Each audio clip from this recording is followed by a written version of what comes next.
Good morning વિદ્યાર્થી મિત્રો. ગઈકાલે આપણે આગળના પીરિયડની અંદર પાઠ કાવ્ય 7 સુરદાસ કે પદ વિશે ભણી ગયા. એનો સ્વાધ્યાય પણ તમે લખી કાઢ્યો હશે. આજે આપણે पाठ 8 गुलमर्ग की खिड़की से एक रात जो पाठ है उसके बारे में समझने वाले हैं. गुलमर्ग गुलमर्ग जो है वो कश्मीर का एक सुंदर प्राकृतिक स्थान है.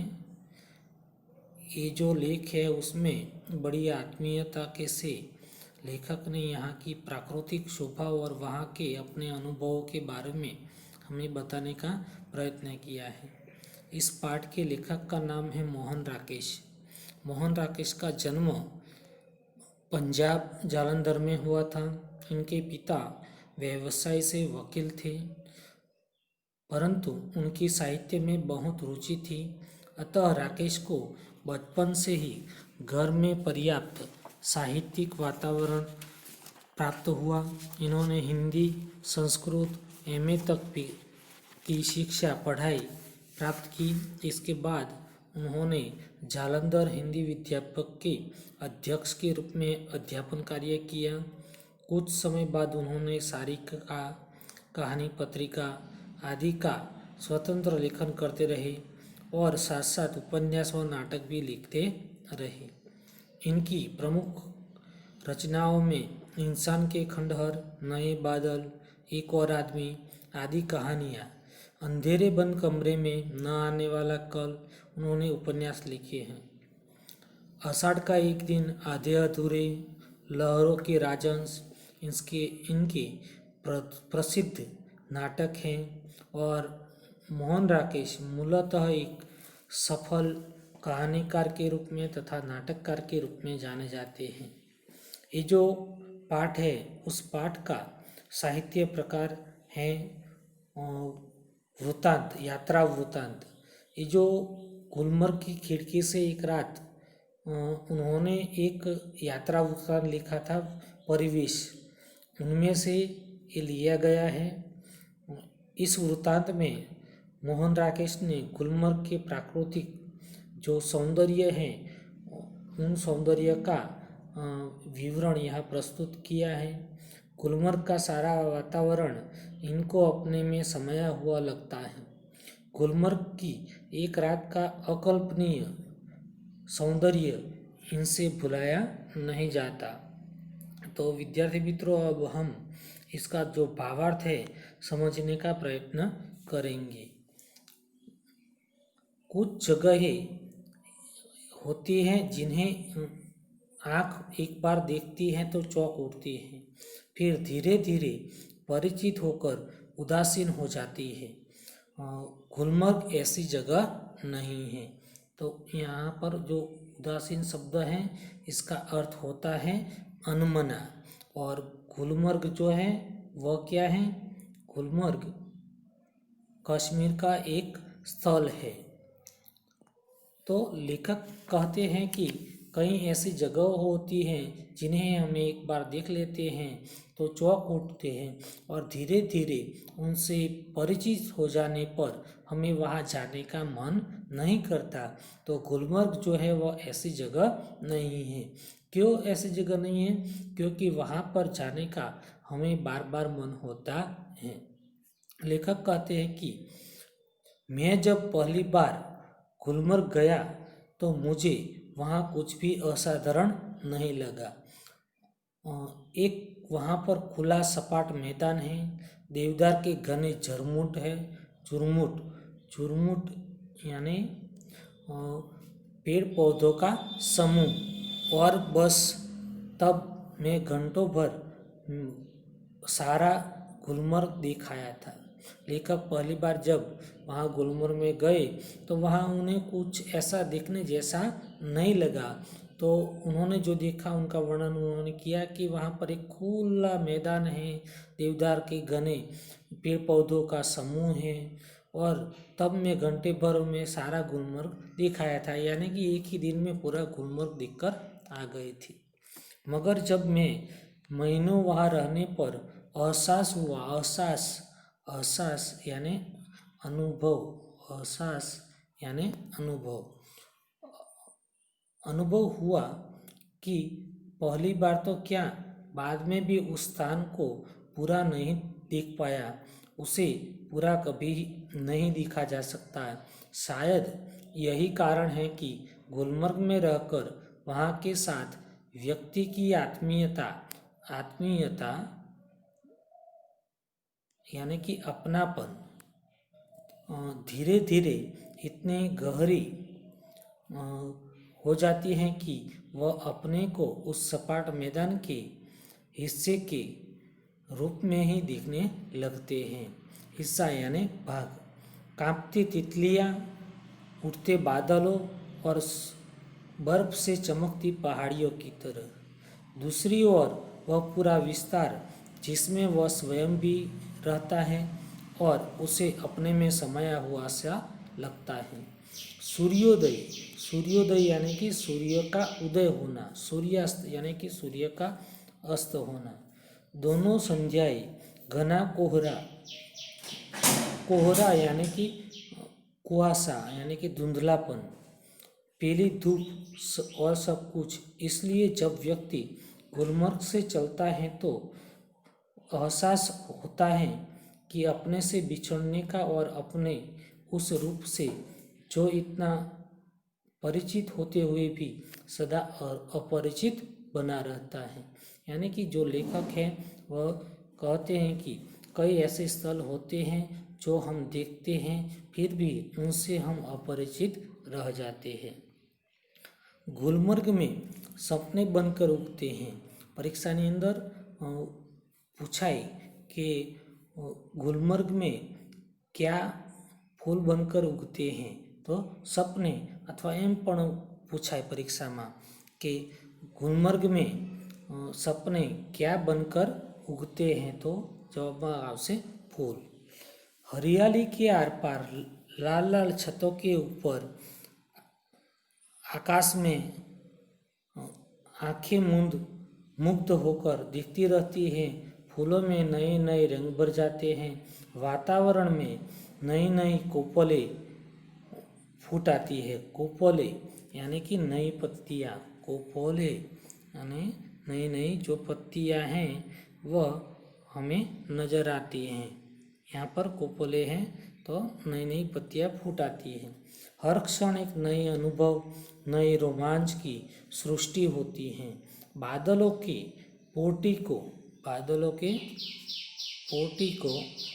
पोर्टिको यानी कि बरामदा के नीचे लोग बाहें फैलाकर घास पर बैठे थे।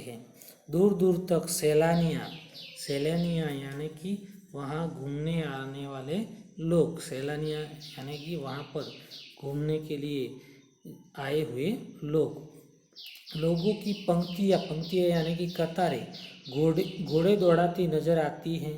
रंगों की कुछ बिंदु हरियाली के पट पर जहाँ तहाँ छिटके हैं। सहसा प्रकाश के नन्ही नन्ही पारदर्शक बूंदें पड़ने लगती हैं।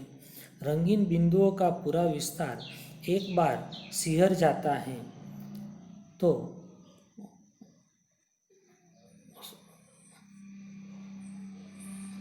अपने में अपने को समेटने लगता है। हरियाली का सपना कुहासे के बादल में बदल जाता है। कुहासा यानी कोहरा, कुहासा यानी कोहरा, कोहरे में फूल में बदल जाता है।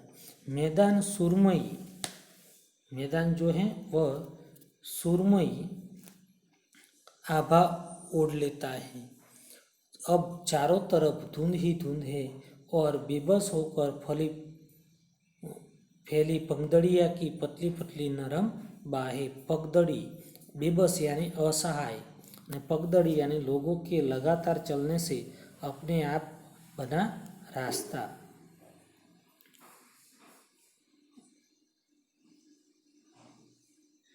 जब तक बादल बरसेगा बाहें फैली रहेगी, ऐसी ही कोमल, विस्तृत और निढाल यानी कि वैसे ही पड़ी। सूरज चमकेगा तो फूल में नया सपना जन्मेगा आकाश में बादलों के नन्हे नन्हे द्वीप, द्वीप यानी टापू।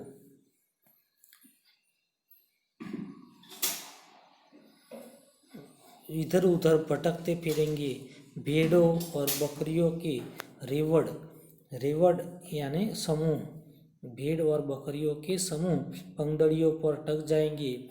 दिन रात तब दिन तब रात की प्रतीक्षा करता सा प्रतीत होगा। रात आएगी तो सब कुछ खामोश हो जाएगा।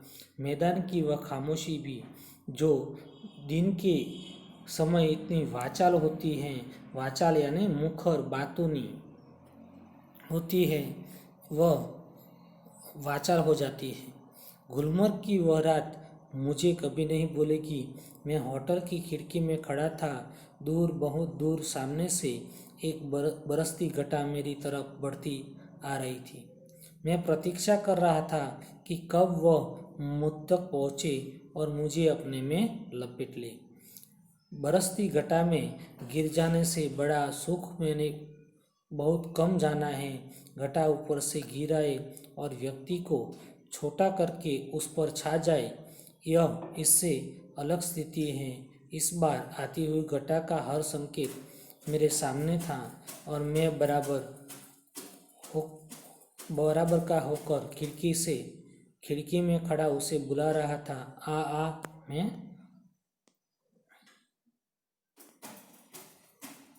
तुमसे कमज़ोर नहीं हूँ।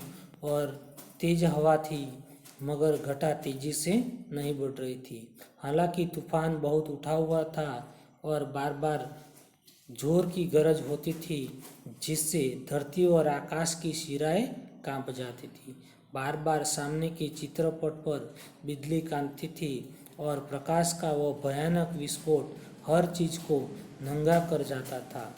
मैं खुश था कि थोड़ी देर में बूंदें मेरे ऊपर बरसेगी और बिजलियों की तरह वह जो कहर है वह मेरे ऊपर टूटेगा।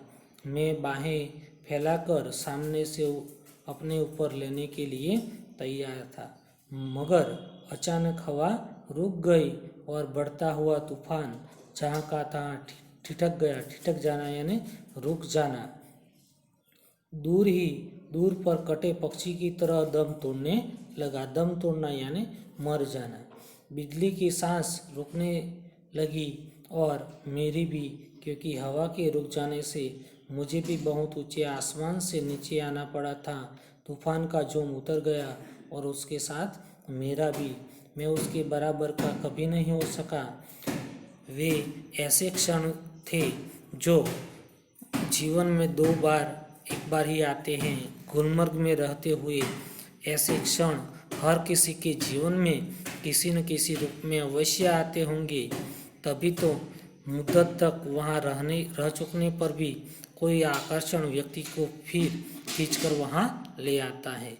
वरना वहाँ क्या एक खुला सपाट मैदान जहाँ ज़्यादा गोल्फ खेली जाती है। हर व्यक्ति क्यों बार बार वहाँ जाना चाहता है? क्या गोल्फ खेलने के लिए? तो यहाँ पर लेखक कहते हैं कि वहाँ पर जो व्यक्ति हैं घूमने फिरने और वहाँ जो गुलमर्ग का जो प्राकृतिक सौंदर्य है उसे देखने के लिए जाते हैं, केवल गोल्फ खेलने के लिए नहीं। तो હવે આપણે આગળના પીરિયડની અંદર તમને સ્વાધ્યાય જે છે એ લખાવીશું અને ત્યારબાદ આપણે આગળનો પાઠ સમજાવીશું। પરંતુ એ પહેલાં આપણે કેટલાક વિકલ્પો જોઈ લઈએ। गुलमर्ग में मैदान क्या ओढ़ लेता है? तो जवाबમાં ઓપ્શન આપેલા છે 4। सुरमई आभा, चुनरी, उसकी साड़ी, फूल की चादर। तो जवाबમાં આવશે ए सुरमई आभा। गुलमर्ग में चारों ओर क्या है? तो ऑप्शन 4 છે ए खुशबू, बी बादल, सी धुंध ही धुंध, डी बर्फीले पर्वत। तो जवाबમાં આપણે લખવાનું છે सी धुंध ही धुंध। गुलमर्ग में लेखक को कौन से पेड़ दिख रहे हैं? ए देवदार, बी सेब, सी नीम, डी पीपल। तो આપણે જવાબમાં એ લખવાનો છે देवदार। गुलमर्ग में महीनों रहने के बाद लेखक को क्या महसूस होता है? तो ए, गुलमर्ग एक अच्छी जगह नहीं है। बी, गुलमर्ग में रहना कठिन है। सी, गुलमर्ग को पूरा नहीं देखा जा सकता। डी, गुलमर्ग में आप ज़्यादा नहीं रुक सकते। तो जवाब में आवशे सी, गुलमर्ग को कभी पूरा नहीं देखा जा सकता। कोई व्यक्ति को बार बार खींचकर गुलमर्ग ले आता है। तो जवाब ए, ऑप्शन ए बादल, बी कोई आकर्षण, सी प्यार અને ડી બર્ફ। तो जवाब में આપણે લખીશું कोई आकर्षण। सूरज चमकेगा तो क्या होगा?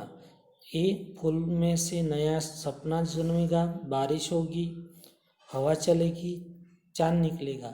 तो તમારે જવાબમાં લખવાનું છે फूल में से नया सपना जन्मेगा। गुलमर्ग में हरियाली का सपना किसमें बदल जाता है?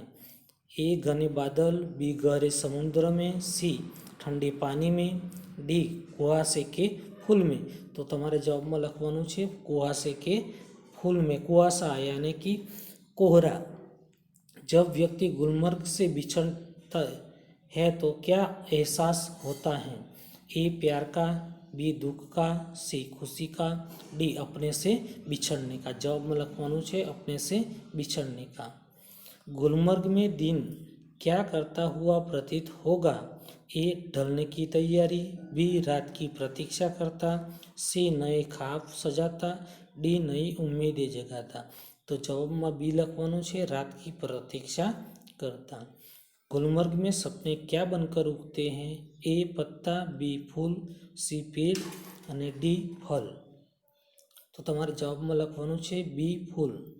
गुलमर्ग के सपाट मैदान में क्या खेला जाता है? A, golf, B cricket, C football, D basketball. तो जवाब में आवशे गोल्फ ए। लेखक के लिए बड़ा सुख क्या है? तो जवाब में તમારે લખવાનું છે बरसती हुई घटा में गिर जाना। जवाब सी। लेखक का जोम क्यों उतर गया? तो તમારે जवाब में લખવાનું છે उनकी ओर बढ़ता हुआ तूफान जहाँ का तहाँ ठिठक गया। ठिठक गया यानी रुक गया, એટલે જવાબ આવશે ડી। તો અહીંયા આપણે આ પાઠ પૂરો કરીએ છીએ। હવે આવતા પિરિયડની અંદર આપણે તમને આનો સ્વાધ્યાય લખાવીશું। અસ્તુ, જય હિન્દ।